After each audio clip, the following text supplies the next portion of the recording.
Hello guys, and welcome back to the channel. In this tutorial we're going to learn how to use OpenAI's Sora, which is the revolutionary AI video generation model by OpenAI.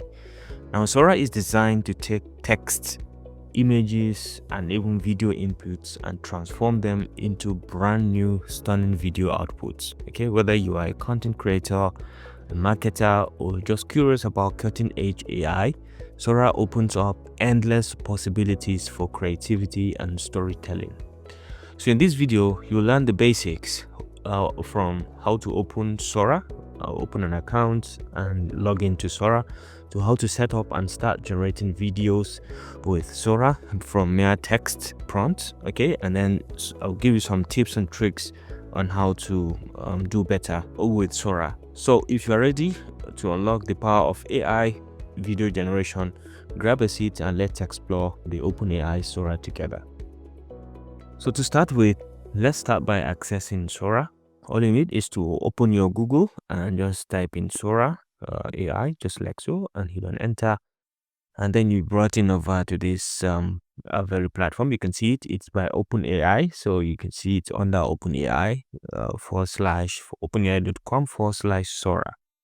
And you can be able to, you'll be brought in over here. This is Sora. Now you'll be able to explore and see many video generations that have taken place. These are videos created by different individuals for inspiration. Okay, you can use this as a source of inspiration. Now once you want to start, you can come all the way over here and click on start to kickstart the use of the video generation. Okay, so this is Sora on its own. Like I've said, these are videos that were created by others. You can check them out for inspiration, for example, and anyone you like, you can just click on it and you'll be able to see the prompt that generated that. All right, so the first thing is to start by logging in to the account, and you can do that by coming over here. If you have an account with OpenAI, you can easily join, but if you don't have, you can of course log in or sign up with, you can sign up or you can log in with your email address and password if you have an account before, or you can log in with your Google account or with your Microsoft account or an Apple account if you have any. These are the general ways to access OpenAI or ChatGPT in general. So let's say for this tutorial, I'm going to go with one of my Gmail accounts. All right, so once you log in, you'll be brought in over here. Like I said, you can see different kind of images for inspiration that were created by others, and you can click on any of them to be able to see the inspiration or the prompt that gets you to this video. This is a Chinese prompt or another language. Let's try to check out the one with English. So I kind of like these cats playing chess, and let's see, two cute lion cubs playing chess, and you can see they are really playing it together, and this is the prompt that generated this. So you can always click on any of them depending on which one you like. If you like any of them, you can just click and you'll be able to see the inspiration. This one has up to 2 pages of prompt. Okay, you can see this is page 1, this is page 2, and then there is storyboarding, which I'm going to show you as we move on in this tutorial. Okay, so once you're here, the first thing you need to understand is that you can be able to see your recent creations from here and your saved creations also from here. You can be able to check all videos that you've created and favorites, the uploads, and you can create folders to add and store things. Down here, you have the option to put in your prompt. This is where you can put in your prompt. You can type in the prompt that you want to generate. And then over here, you can be able to add up, upload image or a reference image that you can always refer to during the video creation. You may have a reference in an image that you want something related to that for the video to be created in that form, and you can choose from the available from the library which of the image that you want, or you can upload directly from your system if you have a specified image. Down here you can actually have a preset. You can use the balloon preset or stop motion preset or archival preset or film noir presets. There's different types of presets that you can actually select.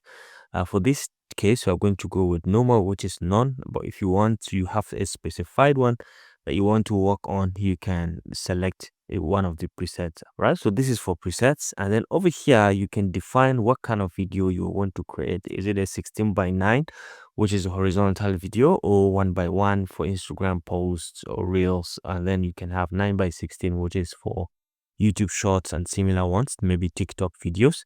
And then over here you have the option to specify the pixels, okay, the resolution, 480p. You can specify and take even up to 1080p depending on which one you want. And then you have the number of seconds. At the moment the default is 5 seconds, but you can increase the number of seconds. But just bear in mind that as you increase the timing, you also increase the number of time it is going to take to generate the video. For example, you can see this is it can go up to 20 seconds or thereabout, and then you can have the variations, different variations. The default is 2 variations, 2 videos at a time, but then you can have 1 if you're interested, and you can have 4 also if you're interested. And in each case, you'll be able to see how many credits you have left at the moment. Okay, so this is very basic. Now for this tutorial, let me try to generate something. Let me put in a prompt and just send it to generate something for us. Okay, so let me say a cute cat skateboarding in snow. Okay, so let's see if we can be able to generate something like this.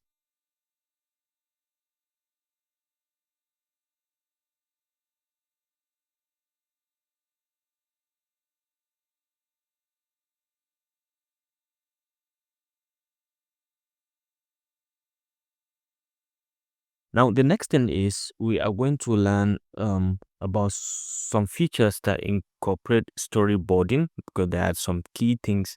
But most of these videos, if you want to make cool meaning or sense out of them, you have to combine them with you have to learn to use most of those features that they were created with. There are lots of features that you can always refer to. So, but this one, I would like to leave the OpenAI to showcase some of the key things that you need to understand before you start using the video. I think they explain it better, so I'll just embed the video over here so we can continue to learn from them. All right, so basically this concludes this tutorial about the use of OpenAI Sora to generate images and then use them for your content creation. You can download them, and then you can always try to see how you can use them to your own advantage. So please go ahead, checking the link in the description. You can just pop in and start using Open Sora AI to see what AI images or videos you can generate for your own content creation. Okay, so I hope you enjoyed this video. Thanks for watching, and I look forward to seeing you in the next one. Bye. Storyboard is our most advanced editing creation tool that gives you the control to direct actions in a sequence across a familiar timeline. You can reach it by clicking the Storyboard button in the Composer. At the top of the storyboard, you'll see caption cards. This is where you'll describe the setting, characters, and action that you want to occur at a particular point in the clip. Below that lies a timeline where you can sequence your actions in time. Below are the same creation settings from the simple Composer. Let's start by setting our scene. I want a red crane with a yellow tail to stand in a stream. And then about halfway through, I want it to dip its head into the water. So I'll come down to my timeline and click to create a new storyboard card about halfway through. In this card, I'm just going to describe the next action. The crane dips its head. Perfect. Now, looking back at the timeline, you'll notice that there's space between my first card and my second card. That space is important to preserve because it gives Sora time to connect the first set of actions with the second set. Moving the cards too close together might make Sora create hard cuts in your clip, as it doesn't have the chance to smoothly combine these two scenes. Moving the cards too far away will make Sora have more time to imagine, and it might fill in more details than you want between these two. So, it's really about finding the right pacing for your story to make the results as refined as possible. Review my settings. I actually want this to be landscape. Great. So I'll go ahead and create my video, and here's what the storyboard made. You can see my crane standing in the water, and then about halfway through, it dips its head in. In the light box, I can always review the exact cards from my storyboard, and I can see where I had placed them along the timeline.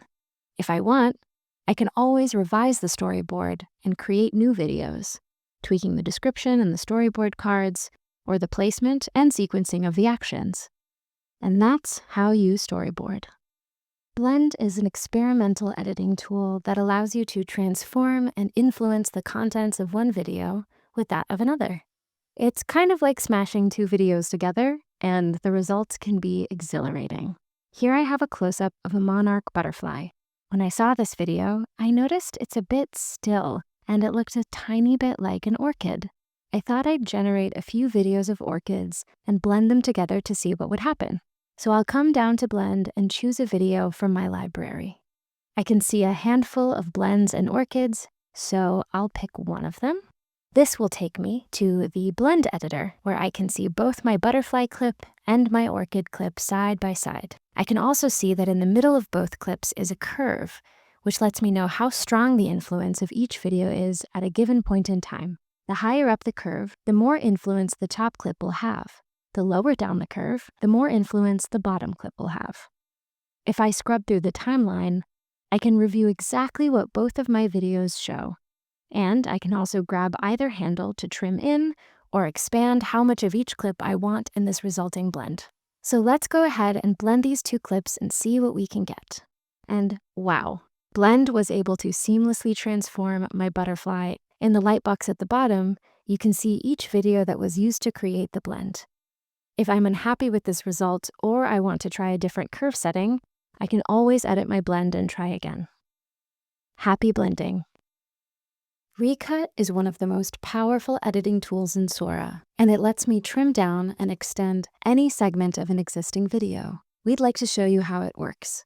Sora has given me 3 distinct cuts of a robot on a remote hillside. Now, I really love this first second, but once it cuts into a close-up, that's just not what I had in mind. So, I'll use Recut to extend this first part into a new 5-second video. Recut has now taken my existing clip and imported it into a storyboard. I can see and play back my clip in the timeline, or I can take this and trim my clip down to just the segment that I like. Perfect.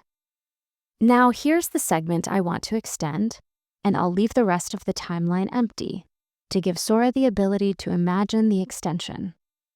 So let's hit create and see what it makes. Here's the result. Sora has now taken my 1 second of the video and seamlessly extended it into a new 5-second video. So instead of the 3 distinct cuts, I now have one continuous shot of my robot on a remote hillside, where they've always belonged.